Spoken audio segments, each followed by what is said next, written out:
Dear students, very good morning to all. Welcome you all to BA Part 3rd English Literature class. Today we are going to continue Robert Frost's poem Birches. I told you that Robert Frost is an American writer. He is a romantic writer just like Wordsworth in the British literature. So his poetry shows his love for nature, human sentiments are depicted in them, and he believes in the shady, the melancholious aspect of nature. How the gloom disappears when he comes into contact with nature. So let us continue with the poem. Let me remind you that in the previous lines, the 20 lines we have already gone through, the poet says that when he finds birch trees bending themselves to left and right across the lines of dense trees that seems to be standing in straight lines, he begins to suspect that some boy must have been swinging the birch tree. But he soon recollects or corrects himself by means of another supposition that swinging does not bend down the birch tree permanently, and only the storms are capable of doing that.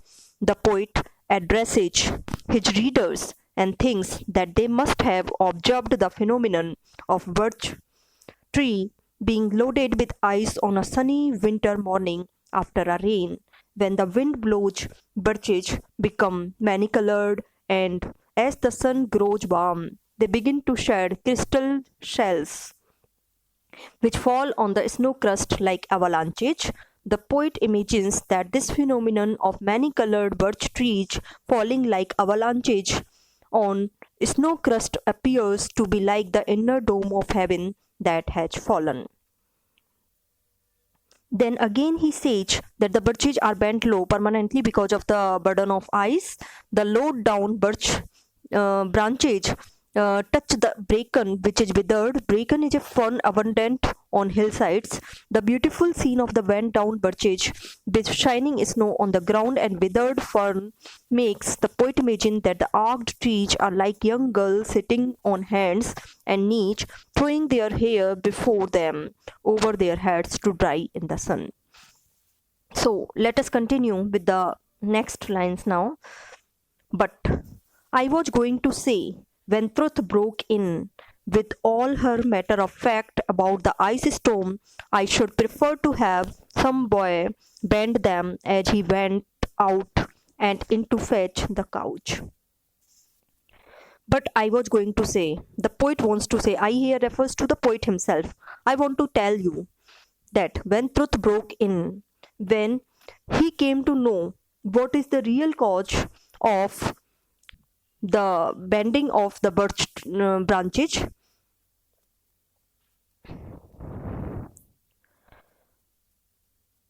with all her matter of fact about the ice storm. Matter of fact, the idea that the trees bent down because of the ice storm. When with all her matter of fact about the ice storm, ice storm means when this idea came to the poet's mind that these trees are falling down, they are bending down because of the ice storm. I should prefer to have some boy bend them as he went out and in to fetch the couch. I would imagine another region of the bending down of trees. Some boy bent them as he went out and in to fetch the couch. I can now imagine, the poet says, that how these trees were bent. They were not bent due to ice storm, but by a cowherd boy who was found of swinging. Who was found swinging with the birches. He was very much fond of swinging with the birches. He went there with his couch for grazing. So again, the writer says that the real cause of the bending down of the trees is not the ice storm, but something else. The trees were bent down by some boy. He was a cowherd boy. The lines show Frost's love of the poor farmers and the cowherds. Some boy, too far from town to learn baseball. Okay, मैं आप लोगों को हिंदी में भी इसका अर्थ बता देती हूँ कि जब एक्चुअली राइटर देखता है कि बर्च ट्री जो है, भोजपत्र जो है का पेड़ जो है वो नीचे झुका हुआ है, तो सबसे पहले वो इमेजिन करता है कि शायद बच्चे इस पर झूलते रहते हैं, इसके कारण ये झुका होगा। फिर उसे लगता है कि नहीं, ये इसका स्थायी कारण नहीं हो सकता, इतना नहीं झुक सकते ये पेड़। तो फिर उसे लगता है कि ये जो हुआ है वो आइस स्टॉर्म्स के कारण हुआ है, क्योंकि जब हैवी आइस स्टॉर्म्स आते हैं और जब आइस बर्च ट्रीज पर लबालब होती है, उस समय ये झुक जाते हैं। और धीरे धीरे जब सूर्य निकलता है तो धीरे धीरे ये जब क्रिस्टल्स जो हैं वो मेल्ट होते हैं, आइस क्रिस्टल्स मेल्ट होते हैं, तो ये पिघल पिघल करके नीचे ज़मीन पर जाती है और अपने साथ ही पेड़ की जो टहनियाँ हैं जो बहुत मजबूत कभी हुआ करती थी और अब क्योंकि झुक चुकी हैं, तो वो उनको भी अपने साथ ज़मीन तक ले जाती है। और ऐसा लगता है कि ये जो मीन्स ट्री है वो, क्योंकि धरातल पर भी पूरी तरह से बर्फ जमी हुई है, तो उस पर जब बर्फ के टुकड़े गिरते हैं तो ऐसे लगता है कि बॉम्बार्डिंग कर रही है, एविलांच आ रहा है ना। So that is there. फिर वो इमेजिन करता है कि जो लाइक ट्री की ब्रांचेज हैं वो ऐसा लग रही है कि जैसे एक लड़की धूप में अपने बाल सुखाती है, कोहनी और घुटने के बल बैठ जाती है और अपने बाल आगे फैला लेती है। So these kind of thing he imagines. फिर दोबारा वो सोचता है कि पहले तो मैं सोच रहा था कि ठीक है, ये सब जो मीन्स पेड़ों का झुकना है ये शायद आइस के कारण हुआ होगा। लेकिन फिर वो इमेजिन करता है कि कभी कभी बच्चे जो हैं, सुबह के टाइम में मैंने देखा है कि जो काउ हर्ड होते हैं, स्पेशली जो गाय को चराने जाते हैं, वो अपनी गायों को चराने ले जाते हैं, उसके साथ साथ पेड़ की टहनियों पे झूलते रहते हैं। तो ये कहीं ना कहीं उसके कारण भी पेड़ झुका होगा। So let us come. Some boy too far from town to learn baseball, whose only play was what he found himself, summer or winter, and could play alone. One by one, he subdued his father's trees by riding them down over and over again, until he took the stiffness out of them, and not one but hung limp. Not one was left for him to conquer.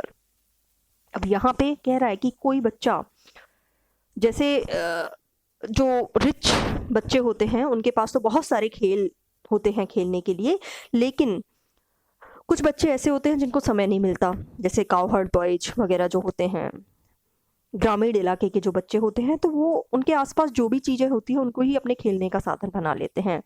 तो baseball जो है वो तो बाहर खेलने का खेल है,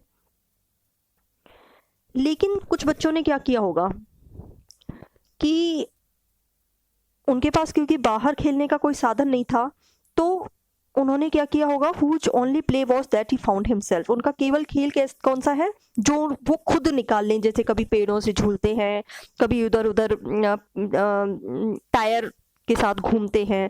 तो this kind of thing is there. Summer और विंटर चाहे कोई भी सीजन हो, उससे उनको कोई फर्क नहीं पड़ता, वो अपने आप ही खेलते रहते हैं। One by one he subdued his father's trees, और ऐसा रहा होगा कि उसको लगा होगा कि जितने भी ट्रीज यहाँ पर हैं उनको अपने पिता के द्वारा खेतों में उगे हुए पेड़ हैं उनको भी वो उखाड़ देते हैं, पेड़ों पर झूलते रहते हैं, है ना, और उन्हें इतना लचीला बना देते हैं झूल झूल के कि वे सीधे ही नहीं हो पाते और स्थायी रूप से झुक जाते हैं, और वो तब तक उनको झुकाते रहते हैं। उसने सभी पेड़ों को जीत लिया था, उसने सभी पेड़ों को झुका दिया था, एक भी पेड़ नहीं बचा। यह उसी प्रकार था जैसे प्राचीन काल में एक शक्तिशाली राजा आसपास के सभी अन्य छोटे राज्यों को अपने वश में कर लेता है, और उसी तरह से बचपन में स्वयं बर्च के पेड़ों पर झूलने का शौकीन बर्च भी था, ये रॉबर्ट फ्रॉस्ट भी था। So some boy too far from town to learn baseball. अब बेसबॉल जो है वो एक आउटर गेम है। बेसबॉल में baseball is an outer game. Baseball is a game played by two teams of 9 players, in which each player from one team hits a ball with a bat and then tries to run round all 4 bases before the other team can get the ball back.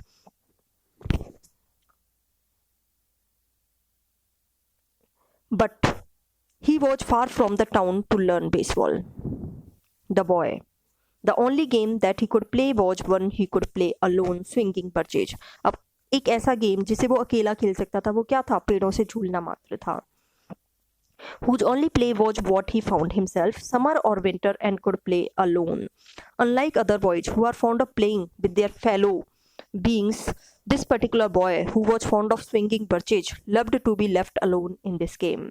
This boy found the game that delighted him by means of his own efforts, and he played about whether it is the summer season, whether it is the winter season. Irrespective of the season, he was playing the same game of swinging with the birch trees. One by one, he subdued his father's trees. Subdue means bent down. Subdue का मतलब वैसे तो होता है किसी को अपने वश में कर लेना. तो यहाँ पे subdue का मतलब क्या है? पेड़ों को झुका देना. पेड़ों को झुका करके मानो वो उनको अपने वश में कर रहा है. He bent down the trees. He made them tame. Means यहाँ कंट्रोल करने के सेंस में है. One by one, he subdued his father's trees. His father's trees in father's field. The trees which have been grown by his father in his field. By riding them down over and over again. By riding, ride करने का मतलब क्या है? Ride का मतलब वैसे तो सवारी करना है. अब पेड़ पर सवारी करने का मतलब होता है पेड़ पर झूलना. Swinging the birch trees, the branches of the tree. By riding them down over and over again. And time and again, he's doing the same thing. He's riding on the tree. He's swinging on the tree time and again. By riding them down over and over again until he took the stiffness out of them. और धीरे धीरे उनकी जो flexibility थी वो increase हो गई, वो स्टिफ कम हो गए. Made them to so supple that they could not stand straight. They were bent down permanently. वो इतने लचीले हो गए धीरे धीरे कि वो सीधे ही नहीं हो सके. पहले स्टिफनेस थी उनमें, लेकिन धीरे धीरे बार बार आप किसी चीज को मोड़ते रहोगे जो कि स्टिफ है, तो वो धीरे धीरे कैसी हो जाएगी? फ्लेक्सिबल हो जाएगी, लचीली हो जाएगी. तो उसको इतना लचीला कर दिया पेड़ की टहनियों को कि वो कभी स्ट्रेट ही नहीं हो पाई. They were bent down permanently. And not one but hung limp, not one was left for him to conquer. And not one, none. He left none of the branch of the tree. They were all bent. Limp का मतलब होता है झुकना, झुकने के sense में आया है, bent down के सेंस में आया है. Each and every tree was bent down. No tree was left unbent. ऐसा एक भी पेड़ वहां नहीं रहा जो कि झुका हुआ ना हो. उसने सारे पेड़ों को झुका दिया. Not one but hung limp, not one was left for him to conquer. अब यहाँ पे जो इमेजरी दी है राइटर ने, वो कह रहा है कि he had conquered every tree. He bent down each and every tree, just as a powerful king used to bend down or conquer all his neighbors in olden days. जिस तरह से प्राचीन समय में राजा जो होते थे वो अपने आसपास के जितने भी राजा होते थे उनको जीत लेते थे, उसी तरह से उसके पिता के खेत में जितने भी पेड़ थे उन सबको उसने जीत लिया था, उन सबको वो झुका चुका था, उन सबसे वो झूल चुका था. अब यहाँ पे राइटर जो है वो अपनी इमेजरी भी बता रहा है कि जब रॉबर्ट फ्रॉस्ट छोटा था तो वो भी वही काम करता था, यानी बर्च ट्रीज पर झूलता रहता था. So here autobiographical element is also there. He learned all there was to learn about not launching out too soon, and so not carrying the tree away clear to the ground. He always kept his poise to the top branches, climbing carefully with the same pains you used to fill a cup up to the brim and even above the brim. He learned all there was to learn about not launching out too soon.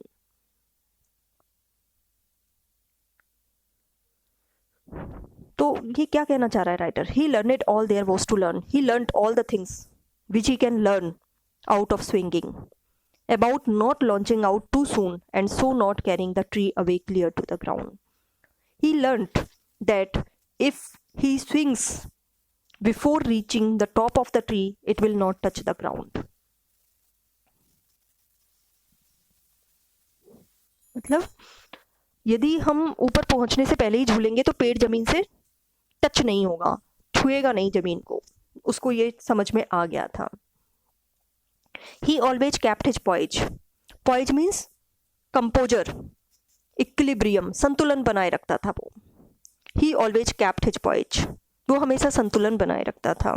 To the top branches, climbing carefully. जब वो top branches पर पहुंचता था tree की, तो वो कैसा climb करता था? बहुत केयरफुली, बहुत धीरे धीरे, बहुत आराम से वो चढ़ता था. With the same pains he used to fill a cup up to the brim. उसी तरह से जैसे कि एक कप जब भर जाता है तो हम उसे पूरा ब्रिम तक यानी ऊपर की किनारे तक भरने के लिए क्या करते हैं? बहुत धीरे धीरे छोटा थोड़ा थोड़ा डालते हैं, कहीं बाहर ना निकल जाए. And even above the brim, हम कोशिश करते हैं कि ब्रिम उसकी जो किनारे हैं उससे बाहर भी हम उसको भर दें. So that kind of thing. So he was very careful while he was playing with the swing tree, with the birch tree when he was swinging onto the trees. So the poetic faculty of Frost helps him to learn how the birches were bent down permanently. At first he had thought that swinging of birches cannot bend the trees permanently, but now he knows that it was really swinging continuously by a cowherd boy, which bent all the trees in his father's field. The poet imagines that some cowherd boy who had gone to fetch the cows must have been bending the birches in his father's field. This boy lived too far from the town to learn baseball, whose only play was that whatever he found himself, whether it is the summer season or the winter season, and could play alone. This boy succeeded in bending down all the trees planted by his father. He climbed on them over and over again, to such an extent that the stiffness of those trees was considerably affected. Not a single tree was left which had not been bent down by him, and which did not hang limp. No tree was left unconquered by this boy. The word conquer gives the idea of a strong king.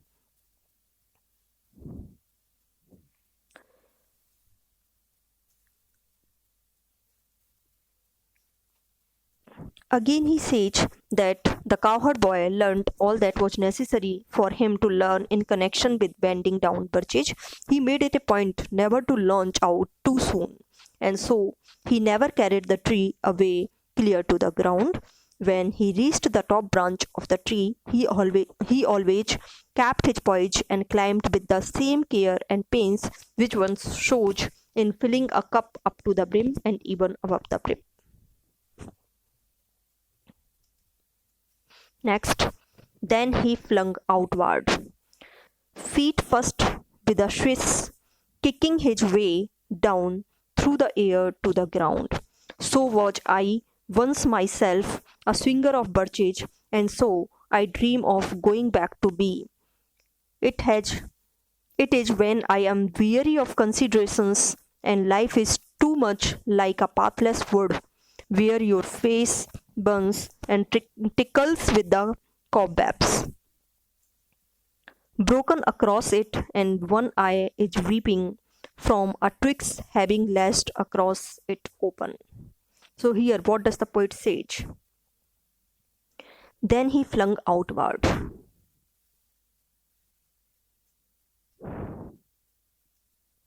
Feet first with a swish. Swish सरसराहट की जो आवाज होती है उसकी बात कर रहा है. देन ही फ्लंग आउटवर्ड, फिर वो बाहर की तरफ छलांग लगाता है. फीट फर्स्ट, पहले वो पैर को आगे रखता है. विद अ स्विश, उससे सरसराहट की आवाज होती है.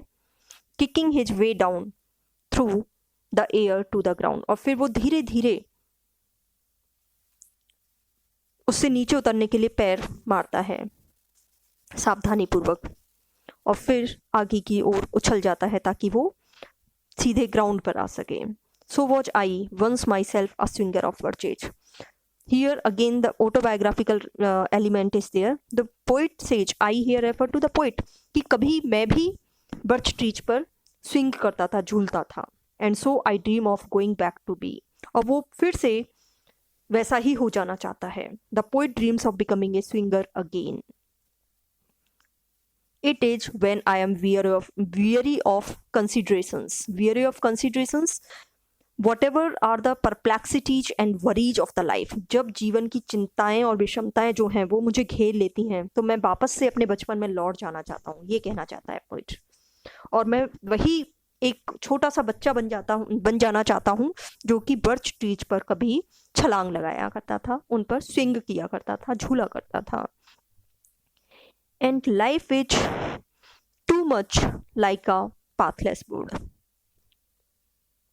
pathless wood, जैसे हम संसार में कहीं खो जाते हैं, हमें रास्ता ही नहीं मिलता, उसी तरह से जब हमारी लाइफ में बहुत सारी वरीज एंड परप्लेक्सिटीज होती हैं तो हमें लगता है कि there is no way out.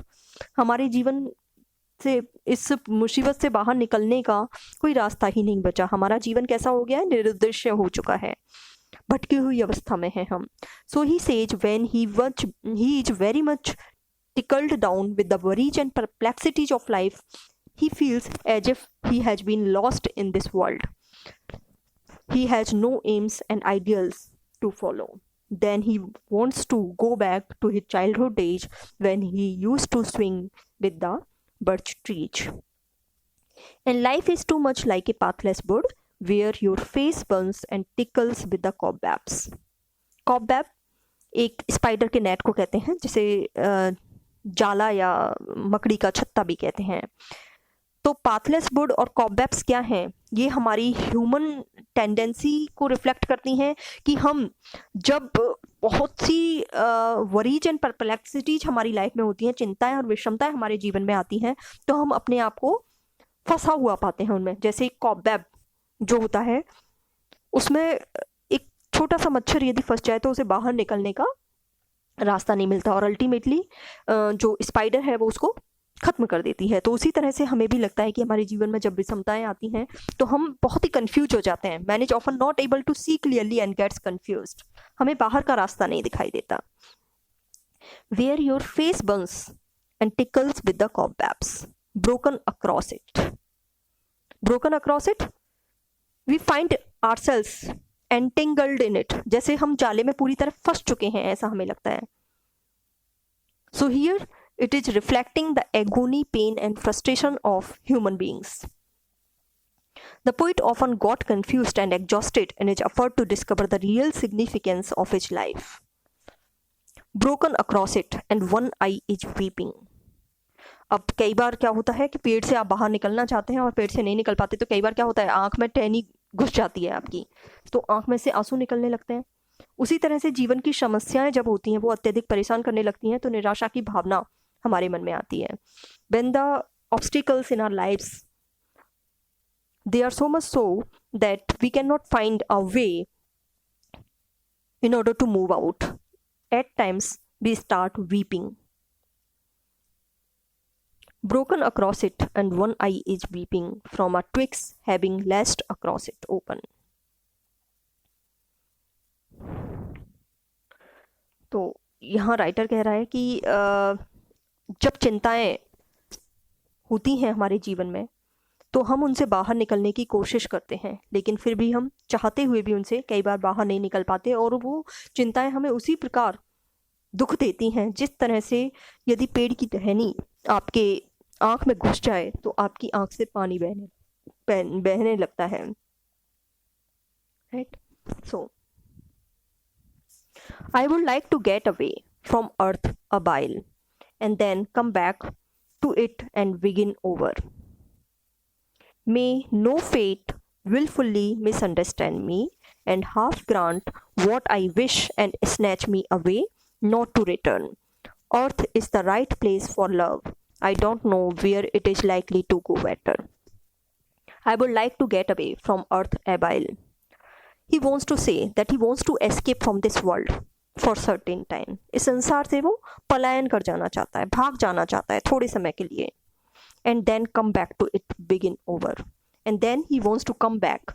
He wants to remain in touch with the life again. He wants to come back to his life and begin over.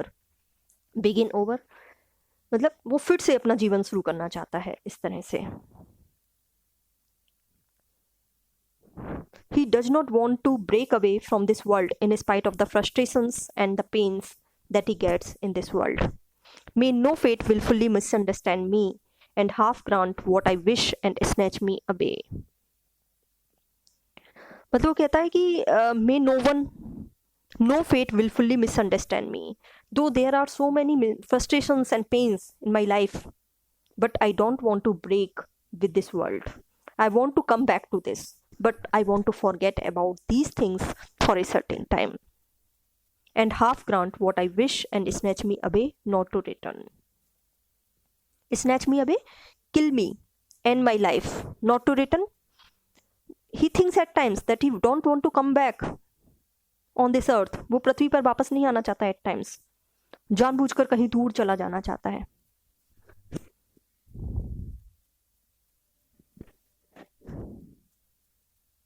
Half grant means half of his will be granted. आधी आकांक्षा ही उसकी पूरी हो. वो पृथ्वी से दूर जाना चाहता है और वापस आ जाना चाहता है. अब इन दोनों आकांक्षाओं में से एक ही पूरी हो सकती है. Earth is the right place for love. The poet knows that the significance or real life is on this earth only. We can get all the human emotions and the feelings granted on this earth only. I don't know where it is likely to go better. He is not having any idea which is the right place other than earth to fulfill all your aspirations.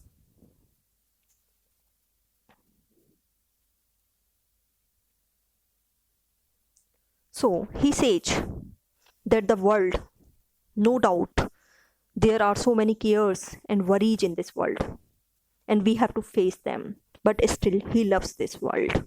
हालांकि इस संसार में बहुत सारे दुख हैं, चिंताएं हैं, परेशानियां हैं, लेकिन फिर भी वो इस संसार को प्रेम करता है. ये कहना चाहता है poet. The poet does not want to escape from this earth. He does not want to ascend to heaven. His desire is to come back to the earth. वो वापस से पृथ्वी पर आ जाना चाहता है, लेकिन थोड़े समय के लिए वो इन सब से बचना चाहता है. He wants to experience the exhilaration of rising up and the joy and satisfaction of coming down on the earth. He wants to say that his escape from this earth may not be lasting. इस संसार से पूरी तरह से वो पलायन नहीं करना चाहता. He wants to come back to the earth and live here for the rest of his life because it is his conviction that earth is a right place for love. वो इस संसार से पूरी तरह से पलायन नहीं करना चाहता, बल्कि अपनी बाकी की ज़िंदगी इसी संसार में बिताना चाहता है, इसी संसार में बिताना चाहता है. क्यों? क्योंकि उसे लगता है, उसे पूरा भरोसा है इस चीज़ का कि यही पृथ्वी जो है वही राइट प्लेस है लव के लिए, स्नेह के लिए, व्यक्तित्व के विकास के लिए. If fate deliberately grants him the fulfillment only of the half of his desire, he would regard it as a great misfortune for himself. और यदि उसकी आधी ही इच्छा पूर्ण होती है कि वो यहाँ से चला जाता है और वापस लौट करके नहीं आता, तो वो इसको अपना बैड लक समझेगा, क्योंकि उसे नहीं लगता कि अर्थ के अलावा कोई और ऐसा प्लेस है जहाँ पर कि आप अपनी सारी एस्पिरेशंस को फुलफिल कर सकते हैं. So, I would like to go by climbing a birch tree and climb back branches up a snow white trunk toward heaven till the tree could bear no more but dipped its top and set me down again. That would be good both going and coming back. One could do worse than be a swinger of birches. अब यहाँ writer क्या कहना चाह रहा है? I would like to go by climbing a birch tree. वो haven तक पहुंचना तो चाहता है, लेकिन किसके थ्रू? बर्च ट्री के थ्रू. वो कह रहा है कि बर्च ट्री पर क्लाइम करते करते वो हेवन में पहुंच जाना चाहता है. अब यहाँ हेवन एक फैंसीफुल प्लेस, स्पिरिचुअल एस्पिरेशंस को रिफ्लेक्ट करता है. And climb back branches up, black branches up a snow white trunk. अब जो ब्रांचेज हैं वो कैसी हैं? ब्लैक हैं, और उसका टॉप ट्रंक पार्ट जो है स्नो वाइट ट्रंक, उसका ट्रंक यानी तना जो है वो क्योंकि स्नो कवर्ड है तो वाइट हो चुका है, और उसकी जो ब्रांचेज हैं वो ब्लैक हैं. And climb black branches up a snow white trunk.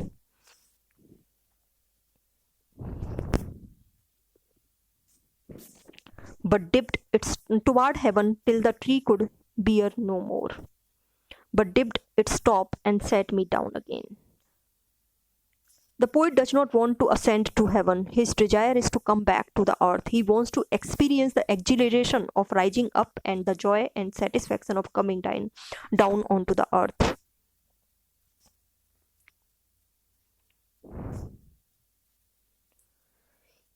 he would like the birch tree to bring him down and put him back. Going up for some time and then coming back again would be good. He's not an escapist. That would be good, both going and coming back. He wants to go for certain time and later on he wants to come back. One could do worse than be a swinger of birch age. The poet is not escapist. He does not want to leave this world, even though there are worries and cares in his life on this earth. The poet concludes on a note of affirmation and optimism that strengthens the belief in the goodness of life, in the feeling that all is well with the world as long as there is the capacity to love. One could do worse than be a swinger of birch age. अंत में वो क्या कहना चाहता है कि इस संसार में चाहे कितनी भी परेशानियां हैं, कितने भी दुख हैं, लेकिन अल्टीमेटली ये संसार बहुत अच्छा है. और जब आप पेड़ों से झूलते हैं, बर्च ट्री से झूलते हैं, तो आपको स्टार्टिंग में कठिनाइयाँ आती हैं. ऊपर तक पहुँचते पहुँचते आपको लगता है कि यू विल फॉल डाउन, लेकिन धीरे धीरे जब आप हैबिचुअल हो जाते हो स्विंगिंग के, it gives you a lot of enjoyment as well. तो यहाँ पे पोइट बहुत ही ऑप्टिमिस्टिक व्यू को रिफ्लेक्ट कर रहा है कि though he has so many obstacles and difficulties in his life, still this world is far much better place to live on. Thank you all. If you have any problem, you can connect with me again.